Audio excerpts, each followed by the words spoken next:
We love Arsenal. Oh yes.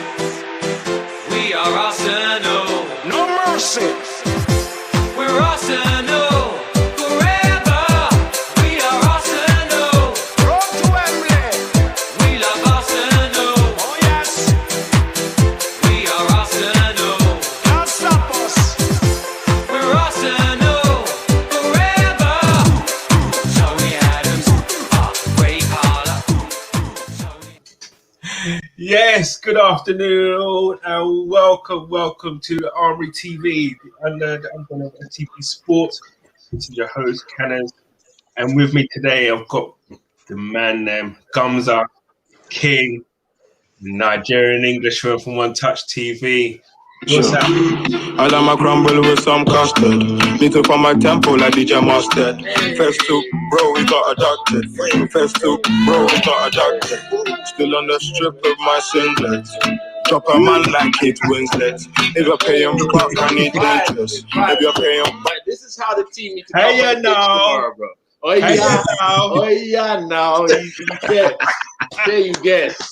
Wicked. Bro, this is Bless. that's the vibes the team need to come on the pitch with tomorrow. Hey, bro. Vibes, listen, having listen. fun, bro. Oh Literally. my gosh. So obviously, guys, this is your preview for the last game of the season, and what a season it has been, man. More lows than highs.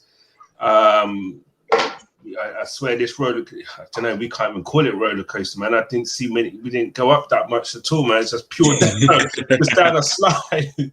But look, listen, end of the season, we've got Brighton at home. There's still a little something to play for. Sit Tottenham's Day. We've got that. The possibility of obviously as well getting into Europa League.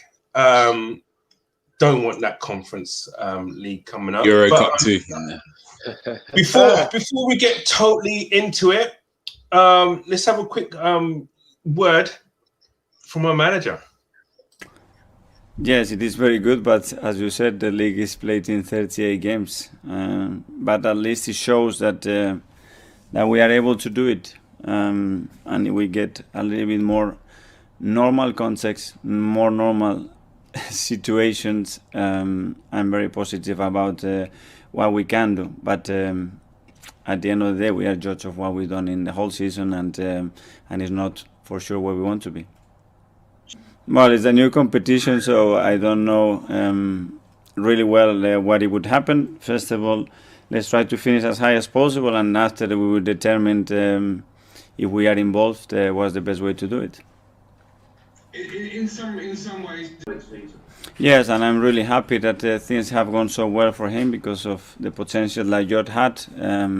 I think it was great for him to go away and have a different experience. He has grabbed that opportunity in a really positive and remarkable way, and he will be back with us.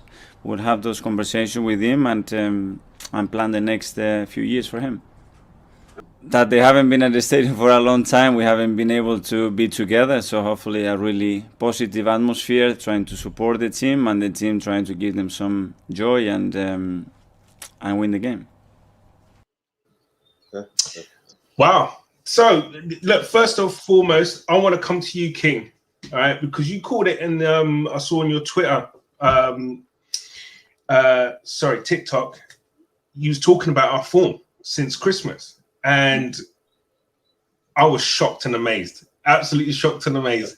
And you know what? Really and truly, right? The league doesn't lie, and you can use it to massage your arguments, etc., etc. However, there is though that the argument that look, he's turned it around. We had a crap start to the season. Mm-hmm. Can we trust his process, King? Right, so this is what I'm going to say, right? Okay, there's a few points that you got to put together, yeah? First of all, it's clear that coming into this season, Arteta wanted an attacking midfielder as well as a holding midfielder. We went for Auer, we went for Partey, we only got Partey, right? Now, let's look at United. When they needed centre-backs, because Phil Jones and Rojo weren't good enough, they didn't turn around and say, until you get rid of those two, you can't get another defender. But that's what we do at Arsenal Football Club. That's what we do understand Kroenke, yeah? So what They happened still was, got those players, or is Rojo well, just left? no, they got rid of them. But during that time, they bought more defenders. They bought Phil Bissaka Jones is still there. whilst he was Phil Jones Phil is still Jones is still there, isn't he? Yeah, Phil Jones is fit, still or what's there. going on? You know, they bought Smalling's out on Maguire. loan. They bought Maguire. You know, Okay, so yeah. you get what I'm saying, right? Yeah, You know, like okay. what United have said is, okay, address the fact that these players aren't good enough later. Have this money to buy this player right now to make this player to make this team better, right? Yeah. We haven't done that. Obviously, COVID has affected our ability to do that. So I will give the Kroenkes that much of a mitigation in why they didn't do that. Yeah, but for one reason or another, Arteta has said we needed an attacking midfielder. We didn't get one. All right. Now, against Arteta, he took ages to put ESR in that team. He was injured. crying out for it. We were Nah, clamoring. ESR was for it, injured. He was injured for most of the start of the season, though. He was injured for most of the start of the season as well. So okay, there you go. There's defense there, right? So But was the Ozil, right? minute, okay, yeah, you know, we could say that he could have played Ozil, but Ozil got 4 assists last season. What case are you building playing Ozil on? Because we have no one else. that we What can play. based on the form of last season? So if I I could had say an what's the option to point? pick Ozil, Ceballos, or Joe Willock as my number 10, who am I going to pick? Yeah, but the fact might of the have matter been. is, right, if you actually look, I think it's like 6 goal involvements in his last 2 seasons. That's what Ozil got. Something ridiculous like that. I mean, like, I get what you're saying. He has the quality. He has the quality. But you've got to actually look at Ozil critically, yeah, and be like, yeah, but what have you shown for it? You know, like Arteta gave him 25 games last season, and he underwhelmed in them. Let's be honest. Do you know what I'm saying? It's not like he didn't give him a chance. On And that, Emery did the same the season. Emery, wait. Emery gave him 33 games the season before that. Yeah, okay. Back to our form and trust in the process. Right, so that we can. ESR, right? ESR got put in the team from Christmas, and since Christmas, we have played 23 league games. Yeah? 23 league games. There is only one team in the league that has taken more points than us in that period, and that is Manchester City. Yeah. In that period, we have played Chelsea, we have played Liverpool. Obviously, we lost to them, but we lost to Everton, who were ahead of us. You know, we played Manchester United again, I believe. You know, we played some difficult games, right? So what I'm saying is, it with the process, when we took Arteta on, we knew that there was going to be some pain. You know, maybe we didn't expect it to be this much pain. I didn't expect it to be this much pain. Yeah, but if you go off of what has happened since ESR has come in, since Odegaard has come in, since we have actually got those creative players that, remember, he asked for in the first place, but wasn't given.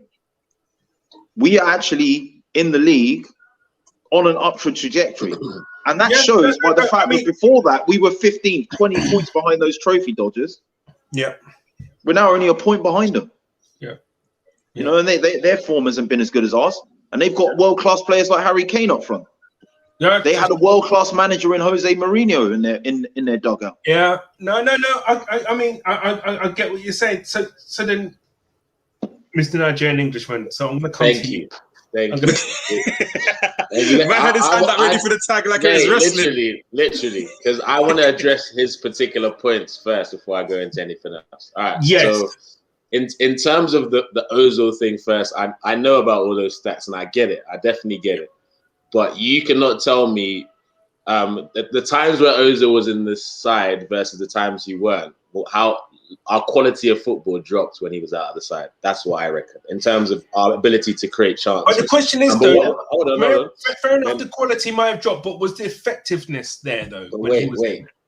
Number 2 is finally, I'm not The Rock, but finally, Ozil had a player to do his running for him. We finally bought a player that can do his running for him in Partey. And we didn't even give the guy Partey and El Neni behind him doing all his running for him. like, and then he can just go and express himself. We never let that. We never once shaped the midfield to suit our key player. Like, you've got a world-class player, you build the team around him. You find little pockets to make sure he's at his best, and we never gave him that. And he still was able to give us some moments of greatness, which I commend him for. The second thing is the reason why that stat thing is not. I'm not buying it. I'm not buying it because the only reason why it looks like that is because you can't argue with it though. Wait, hold on. It's because everyone's been shit. Everyone's been shit.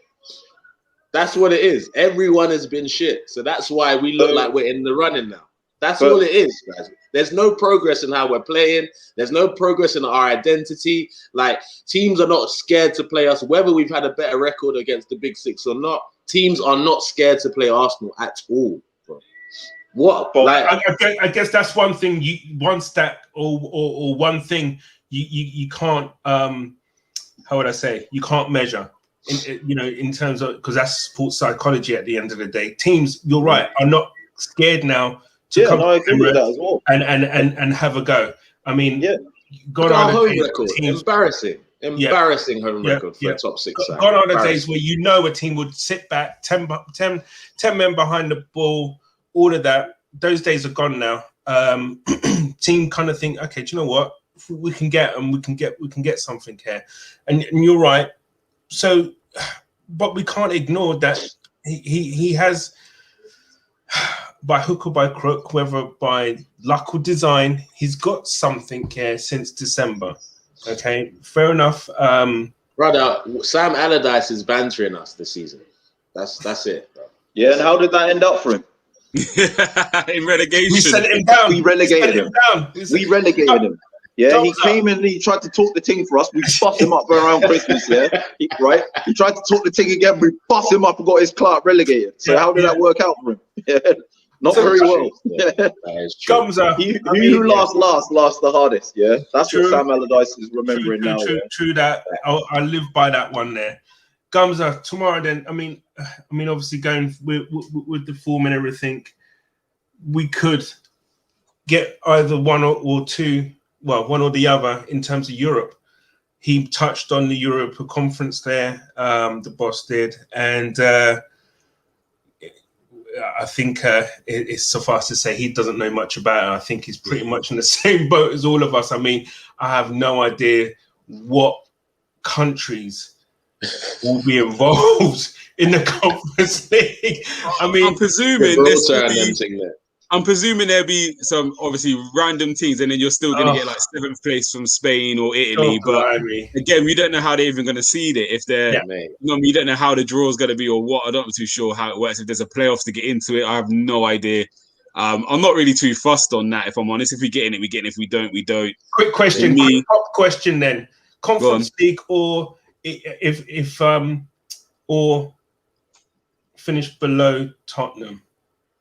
Conference League. You take the Conference League. Yeah, just for if we get anything above Tottenham, I'll take right now. That's all I'm asking for from the boys. I know you're looking at me confused there, Nigerian, but the thing is that the question I'm asking, do we want to be involved in this Conference League? Even if it means that we finish above Tottenham, that's the thing. I mean, could it be it could be the making, or it could be the detriment of our club? Because really and truly, what I'm thinking is that we need to hit the ground running next season.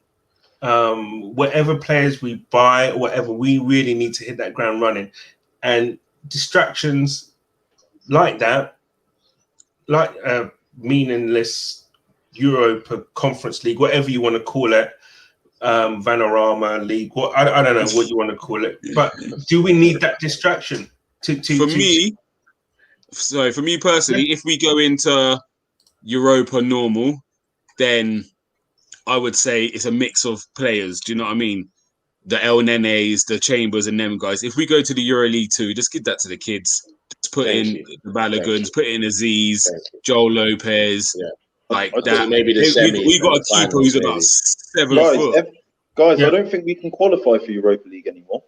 No, we can. I think if Everton and West Ham get beat as well, and we win. No, West Ham. We're 4 points behind West Ham. Yeah, Are we 4 can't points behind catch them us. now? Yeah, Oh, I so didn't it's only realize only that till two. today as well. Yeah. I thought we could get into Europa because I think Okay, there's a scenario, but that basically means Chelsea have to Is win it the Champions League. Yeah, Chelsea win We Champions don't, League. and I'd rather Okay. sacrifice that. conference or nothing. I'm not even joking. You know what? Yeah, Yeah, I got asked in one of the banter groups I'm in. Yeah, they're trying to say because they were talking about recent, towards the end of the season, Liverpool needing favours from this, Tottenham needing favours from that, and all this. Yeah. And I'm like, listen, I don't want no favours from no rivals. Yeah, I will suffer. Yeah, We'll take our medicine. We'll take our medicine. You get me, bro. I will moonwalk all the way back into the Europa Conference if that means Chelsea don't win the freaking Champions League and Spurs don't qualify for Europe. I am so for that. I want to say hi to Evan. He's asked, obviously, we've answered this one for him, really. I don't think we can get Europa League. And I think, obviously, conference basically is something that I guess we could end up finishing 7th, Nigerian, because you said that we ain't getting above 8th, but we could. Oh, mate. It's true. I've been looking at it. 7th. We could get 7th. I'm okay to be wrong if it means St. Tottenham Day, returns. So I'm down with that, mate. No. That's the only reason. I won't lie. Other than that, they potentially could finish 9th. And we could finish 8th or 7th, because I think Everton may win. That who they got? I think Everton got City. Man City. But I think City will rest. City will rest players. That's the question. Yeah, they'll rest. I mean, they got a Champions League final. No one's going to go in, crazy about that. But their second team is good enough to beat anybody in it, really, and honestly. True. One thing, obviously, which has been burning me now, and I guess which King, you touched on us doing business, our transfer business about an attacking midfielder, and the boss basically spoke about one that we already have on our books, Willock. Would you? Yeah. Stop making those faces, Mr. Nigerian Englishman. Listen, we've got one on our books already. I mean, exactly. Could he save us millions in the transfer market? Listen, wait. Let me just be clear what I'm saying. I'm not saying keep Willock and not buy an attacking midfielder. I think we 100% need to either loan Odegaard again or get Buendia. Personally, I'd do both and keep Willock, because Willock can also play as a number 8. Yeah. Is he good enough to play as a number 8? Willock can also play as a number 8, and actually in his youth level, he's played anywhere across the front three. And wait, hold on, Gunner. What are you saying, that his actual position is number 10? Like, are you talking about playing Willock as a number 10 in our team? Please tell me. I don't think he works there. No, number 8 or number 6. Yes, for sure. What I'm saying is between the two positions, he can deputise. Like 8, you probably play more first team games, but he can definitely deputise in number 10. Maybe make some sub appearances just to get more game time, get more experience. If we're in commanding positions in games, 2-3-0 leads, in 60 minutes, I'll be giving him a little run out. 2-3-0 leads, If we make the right signings, if we make the right signings, I'm just saying, there will be certain instances where I will be trying him there just to get him on the pitch and get him more experience and get him more integrated into first team football. But I'm not saying that means, we don't have to want to fall into a trap of not getting a Buendia or a Odegaard. And as I said, I still think we get both. Right. So he should be Europa Conference League captain. Newcastle putting Gumsa. Newcastle putting a bid for 30 million for Willock. What do you do? Bite your hand off and put a buyback in there. Okay. And I like Willock. I'll be real. I like Willock. I feel he's more of an 8. And what I've watched of him is he arrives in the box, and I look at our midfielders who don't even go past that semicircle on the edge of the box. Like them not even vacating. Do you know what I mean? Them touches in the box. I think Partey's probably had one from a corner, maybe. Like we don't go in that space. So I do feel we need someone who's going to drive in there, and I like Willock for it. But again, when you're talking 30 million, Yeah, I said, I like Willock. I'd be happy to keep him if no one don't put a bid in. But if 30 million comes in, I think you take it because we do need investment and we need to work on our first 11. Let's sort our first 11 first. You taking that 30 million? Mate, I'm taking him there, bro. I'm not even taking. I'm just not taking. I'm actually taking him there. I'm getting him the car, everything, packing. You're not having it, bro. Look, 30 million, and 5 million more. You get Buendia, bro. 5 million more, you get Buendia. I'm good about it. We need to get that, brother. I'm telling you. Yeah, I'll be real. I think there's only 5 players in this team I wouldn't take 30 million for. And that's Saka, Smith Rowe, Tierney, Partey. The rest, if I got 30 million for any other player, I'm biting your hand off. Mate, so quickly. You're not having that, are you? You want 30 million? No. Based on his age and based on what he has done with Newcastle, let's be honest, those goals have kept that team in the Premier League. Yeah, 100%. This is no joke. And he hasn't done that against Liverpool, Man City. He's done it against big bad boy teams. The teams that we are competing and losing against. That means something. And he's a Hairland boy as well. I'll throw that in for extra kudos. That gives you a little bit of extra credit in the bank, doesn't it? When straight up and down, man. I've maintained he was never given a run of games in our team, and he was always like, if he was brought on 1 minute he's at 8, then he's a 10, then he's at 8, then the formation that he's an 8 and changes. It was just the constant changes. The personnel he's playing with change. Admittedly, he's in and out. He's always been in and out. So I mean, I get that. So Nigerian Englishman, we got. What I would say on Willock, I wanted him to be the guy. I won't lie. This guy broke into the team in Wenger days, before Ainsley, before Smith Rowe, before Saka, before all these guys. And all these guys got the same chances that Willock's had more chances than any of the other guys that I excel in. Have you guys just seen this? I'm going to put this in here. And this is something which, from Charles, it means that Newcastle have a bit better team effort than Arsenal. No, it doesn't. Why. I'll tell you why. Because I'll give you an example of what I'm talking about. I'll give you an example of what I'm talking about. Do you remember a guy called Roman Riquelme? What happened to him when he went to a big club? Nothing. He flopped. But put him at Villarreal, they were talking about he's world class, he's this, he's that, he's whatever. Some players just can't rise to the heights of a big team. They need to be a big fish in a small pond. When Riquelme came to a big team, how old was he? He wasn't 21, 22, was he? 22. He was at Barcelona at 22. No, Riquelme, bro. Yeah, Roman but Riquelme went to Barcelona at like 21, 22. Okay, so Barcelona is a big club. Like that. That's what you mean. Arsenal are a big club. What are you saying? Another example, Quaresma, great talent of a player. Whenever he was at a big club, he flops. Goes to Porto, a Farmers League, he smashes it. Comes to Chelsea on loan, looks dead again.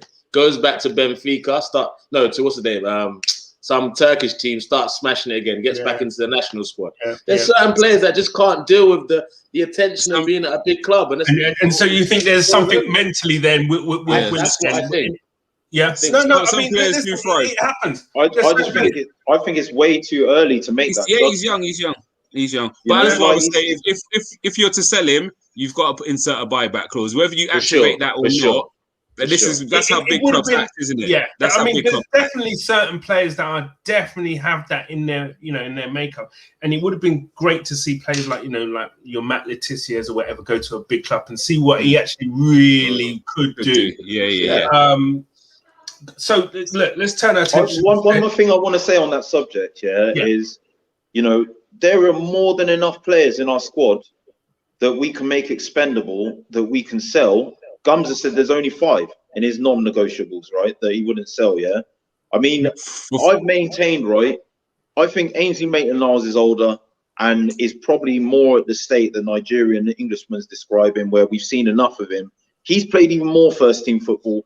He got a runs of games, both at left-back, maybe less at centre-mid, but that's where he wants to play, and we're not going to play him there. Get rid of him. Guendouzi, my thoughts on him. Get rid of him. Yeah, right. You know, like we've got Suarez. Get rid of him. I could. So he'd keep Willock and sell Guendouzi, King. Nah. Yeah, this absolutely. Is this is I would sell him. No, and it's not. Look, I'm not talking about ability here. You got to grasp my context here. I'm not talking about ability. I'm talking about his mental attitude, right? I've talked about that on So what's Willock shows, showed you about his mental attitude that you think that he's professional, and that he's disciplined, and that he's learning, right? What Guendouzi has shown me is that when times are tough, he takes it out on other players. He takes it out on his manager. He grabs players by the throat on the pitch, yeah, and he boasts about how much more money he makes than them. Yes, love it. The big lights have gone to his head. Yeah, love it. Just like Wayne Rooney. Just like Wayne Rooney. He reminds me of a young Wayne Rooney. I'm actually with King on this one No, in terms of his. What about Rooney? Rooney was so off the rails, bro. That's what made him the player he is. He was always the most arrogant. Rooney had on his debut as a 16-year-old against Arsenal. Exactly. Right. Let's not compare Rooney to Guendouzi, because ability-wise, like we're talking about a generational talent, which Guendouzi just isn't. I believe he is too. No way, man. Guendouzi is a generational talent too. You're right. I think listen, King. I think the difference between Guendouzi and Rooney, right, is the fact that Rooney had Sir Alex Ferguson. Yeah, and he's got Arteta. Work experience, man. Right now, exactly. So he's at the beginning of his tenure. At the end of it, listen, if I'll bet you any money, right? Sir Alex would probably get Guendouzi would probably be a generational talent right now if he was under Sir Alex. Do you know what I mean? Because Guendouzi has got undoubted ability, but there is a screw loose somewhere. And I agree with you in the sense that, you know what, as much as it would hurt me, because I think he would probably come back to bite us to be like a Nabry kind of thing. But I think right now is probably the time for him to go, to free up some cash, to make some cash, and to get someone in that's going to kind of buy into our ethos and the way we want to play, the way we want to go. As well, let's contrast what he's done on loan to what Willock's done on loan. Yeah, Willock's gone to a bigger club in Newcastle. Yeah, bigger than who? To a team. Berlin. Yeah, they're not a better team, I wouldn't say though. But yeah, it's a bigger club. Yeah, but they're a bigger club, right? They're playing in the Premier League, a more competitive league. Yeah. He's gone there. He's affected, and he's influenced Newcastle staying in the league. Guendouzi started well, and then all those problems resurfaced under new managers again.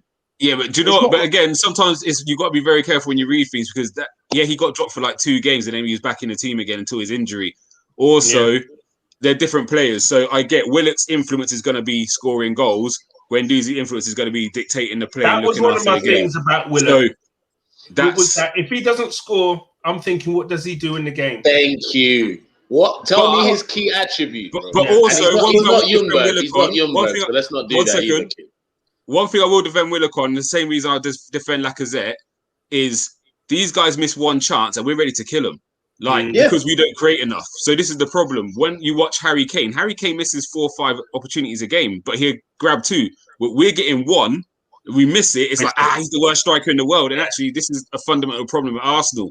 Yeah, if we were creating more, then these, do you know what I mean? Willock might have 2. Again, Willock for Newcastle in the last game, he had like 3 attempts and he scored 1. And we're only going to remember the goal he scored. We're not thinking of the 2 he missed. But if we're only creating 1, you've got to be now the most impressive striker. But and again, if you look at I was looking at our minutes to goals and seeing who the top goal scorers the other day, and let me pull it up for you now, because Willock only playing half a season and only mainly being in Europe, he's actually our 7th top goal scorer this season, behind Smith Rowe, Nketiah, Saka, Pepe, Abba, and Laka. So you're not talking, including Europe. So I said you got now the Xhakas, the El Nenes, the Partey's, all them lot on behind him. If you're looking at minutes per goal, Aubameyang's 196 minutes per goal, Pepe 203, Lacazette's 143. So again, I feel we're on to Lacazette, and you know he's had a surprisingly good season for what we do create. And again, some people fester too much on the one miss rather than the bigger picture. Do you know what I mean? Do you know? Yeah, the Lacazette's He's got the best goal ratio. Lacazette's shots on target, right? His ratio of shots that he gets on shots target, to goals. He's the best in the league. I checked that the other day. It's 73%, which is the best in the league. So we talk about him missing chances, but no one is getting more shots on target than him. Yeah, he's done for well the minutes he's playing. But there is some deficiencies in what he brings to the team and how effective I feel that we are. Guys, quick question for Gumsa before you continue. Quick one. Yeah. So remember you were talking about how the reason why we're really harsh on Willock when he misses one chance, etc. I just have a question. Who's the reason why we only create 2-3 chances a game? Who's the reason we play like that? Wenger, Gazidis, Emery, Arteta. But do you ever remember a Wenger team that created so little chances though? Not as little as this, but I remember under Wenger how bad we were towards the end. We weren't great. Again, we were beating the little teams. Chances, we just weren't putting them away. We were not only that. We were creating chances under Wenger. Hold on. Tomorrow. We were conceding goals like no tomorrow. And now, let me just get this sentence out. Sorry, guys. No, wait. Let me get the sentence out. Quickly, yeah. We were conceding goals like no tomorrow under Wenger. Meanwhile, now we have the third best defensive record in the league. Yeah, and also just to echo, do you remember Lacazette's first half of the season when he came to Arsenal? Yeah, it was non-existent, and then we had to go and buy Abba, and then all of a sudden Abba was the scoring. But again, Abba does that. Do you know what I mean? He bangs. But the football we was playing weren't great under Wenger, and then under Emery, no, there was a problem. There was a problem. Why I say Emery gets called out is because he let Cazorla go, he let Ramsey go, he let Wilshere go. So Cazorla, I think he was pushed into that because of the injury. That was. I get it. You give Stanley an extra year to prove himself, man. You give him. He was on the bench for like a year and a bit. I mean, how much? Yeah, he was out. Yeah, I do understand Cazorla going. But guys, what I want to do is though, let's push on because I want to try and draw everything to a close. So obviously, looking ahead for tomorrow's game, obviously last game of the season, we've still got to go out like we need to win the game. Brighton, we know are no pushovers. We beat them in December 1-0 at their ground with a Lacazette goal. That though was the first time we beat them in 5 games. Yeah, they are a bogey team at the moment. And they're not going to be pushovers because their game against Man City showed that. I know Man City were probably a good side. Off the boil a couple of percent, but yeah. So just briefly, just a couple of chats that have come in. Mr. Silverfox, how you doing, sir? Yes, I concur. It will be interesting to see East Basuma tomorrow. Let's see how he performs. He might be auditioning for us, so he might put that little bit extra in to say, look, or he might actually just say, look, I'm already going, so go on, I'll let you have this game. Interesting, isn't it? I prefer the latter, I won't lie. But and obviously now we've got Mr. Welbeck returning to us. No, he's injured. Oh, is he? Yeah, he's injured, mate. Shock. Yeah, Danny's injured, so no player to come back and haunt us this weekend, mate. Luckily, no more players or managers coming back, man. Yeah. And I think to the end of the season, he definitely would have scored. Question. I mean, a quick yes, no from everyone. Gumsa, do you think it was sacking Emery was a mistake? Because it's hard, but I think the players down tools for him. They wanted him out. And they stopped playing because even under Arteta, even at our worst, the players had more fight than they did when Emery was there. So quick yes no. Sorry. We should have sacked him. We should have sacked him. Yeah. Leave me alone. Yeah, I agree. I think he should have got sacked. It's harsh, but yeah. King. I still think that there were a lot of problems he walked into. There are a lot of problems he weren't helped with. There are a lot of promises that he was given and assurances he was given on what he could do with a team that weren't met. However, I do agree with the consensus that he probably lost the dressing room at the point he was sacked, and also equally important, he had lost the confidence of the fans. Yeah. In a lot worse a way then, which sounds crazy, than Mikel has. You know, so it wasn't a mistake then. Yeah, I mean, I think it was the right decision. Nigerian Englishman, I beg you a quick yes, no. Do you think he did it? Yes, it was the right decision for the sheer fact of getting rid of all the creativity in our team, because we definitely could have utilized Ramsey, Wilshere, and Cazorla this season. We could have done. Guys, brilliant. So quickly then, East Basuma auditioning for us tomorrow. King. For me, as far as I'm concerned, I've seen enough. He could have an absolute mare tomorrow, and it wouldn't change what I've seen of him. You know, one game doesn't. Let's put things into perspective here. Like, this guy has been a boss since he's come in. Someone's challenging you guys, by the way. Evan here. Yeah, I know. Look, I know people are going to say that, right? Yeah, but the fact of the matter is, I'm going to show you a video I made later. It's another TikTok video where a Tottenham guy is saying, "Oh, you're trying to say you can't blame your manager," and it's like, you can blame your manager, but for only so much. He got rid of 14 players. Yeah. This season, in total, we have a good pre-season. Let's see. We got rid of 14 players. What I've done is I've gone into detail with how many games each of those 14 players played last season and the season before that. Yeah. Okay. Some of them played as many as 29, 30 games last season and almost as many the season before. So they were a big part of last season, a big part of the season before, and we've got rid of them and we haven't really replaced them. The ability to replace them, there's only so much Arteta can do about that if he's not given what he needs to go out and replace them, right? So, yeah, I think it's a different thing, because I think under Emery we spent 200 million. Yeah. So he did have a chance to strengthen. Some of the signings he made left a lot to be desired. So yeah, I don't feel he's been given the same chance Emery has. To explain my answer. Cool, guys. Well, look, I'm going to ask you now. I'm with Evan, by the way. I'm with you, Evan. That's brilliant. So I mean, dear. Don't get me wrong. I think by Christmas. Well, listen, he's already won one. He's already won a couple of trophies, Evan. He's won the Charity Shield and Community Shield and the FA Cup. Let's see what happens. Let's see what happens. Don't get me wrong. I think if he gets his players this summer, he's got no excuse. And if by like October, November, we're still doing Arsenal things that we've been doing under Arteta, then we got to fuck him off.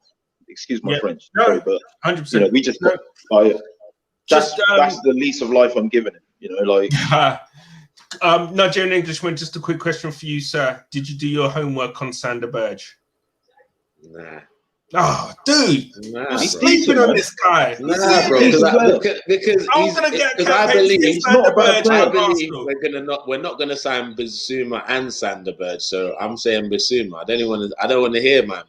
I don't want Jacques Leblanc, bro. I'm good. I don't want any of them man there, fam.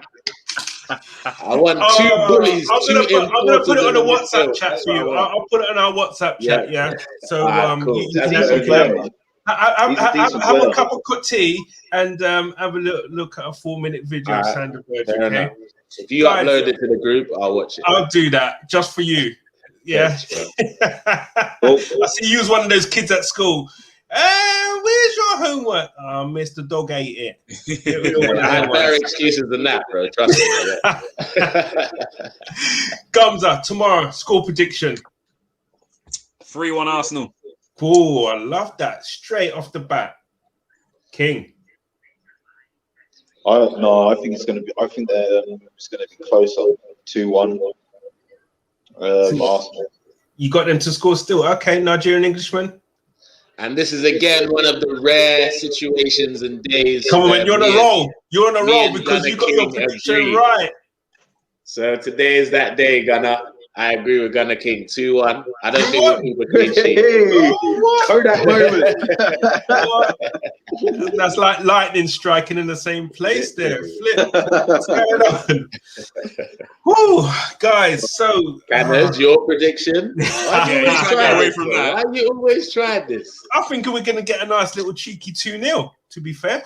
Clean sheet. I've been impressed with the way we're defending. The goals that we conceded, I guess the what do you call it, the Benteke one could have been avoided, but I think the mitigating circumstance was that El Neni was pushed. I think that should have been disallowed. But anyway, 100%. so guys, I think we all got a clean sweep there. We just got to have the guys make sure they do the business. Get the 3 points, take care of our own selves, get the result, and then let's see what happens elsewhere. I'm pretty sure Leicester will be going hell for leather because the last game of the season, they need the points. One thing quickly. Yes. Because that game is important, what are your score predictions for the Leicester game? Do you think Leicester will beat Tottenham? I do. I do. I think it'll be close though. I think it'll be like a 2-1. All right. Or even a 3-2, something like that. We'll wait. Gumsa, Nigerian Englishman, what do you reckon? You go. I'm going to go with 2-0 to Leicester, man. An own goal by Harry Kane. That would be beautiful. What a send off that would be. His parting gift. His parting gift. The last thing he does is an own goal. That would be brilliant. And I think Jason's comment in the comment section is the perfect way to describe Partey's season, mate. He's always late to the party, mate. Hey, listen, always late to the party. He's starting to do bits. I mean, his passing and shooting is a little bit desired. For sure, it's improving. But I think his positional sense is always there, and with great players and stuff, that is the last thing to go. You know what I mean? And he's athletic and he can get around. I just love the fact that he always has that leg, that telescopic leg, to kind of get around and get that get the ball off you, guys. Sure. As always, man, it's been emotional. We're obviously going to be doing our reviews for the whole season, season that's just gone in the next couple of weeks, and obviously summer transfers. Who's coming in, going out, etc. So it's going to be a busy summer really, because we've got the Euros as well. Looking at certain players that we might think might do a bit for us. Come on, Arsenal! Last game, hey? Can we do 5 in a trot? Can we get 5 in a trot? Hey. Trust the process, guys. I'm with it. I'm behind it. Guys, and also smash the likes, subscribe, share, and we out. Peace. We are Arsenal. We love Arsenal. Oh yes, We are Arsenal. no mercy.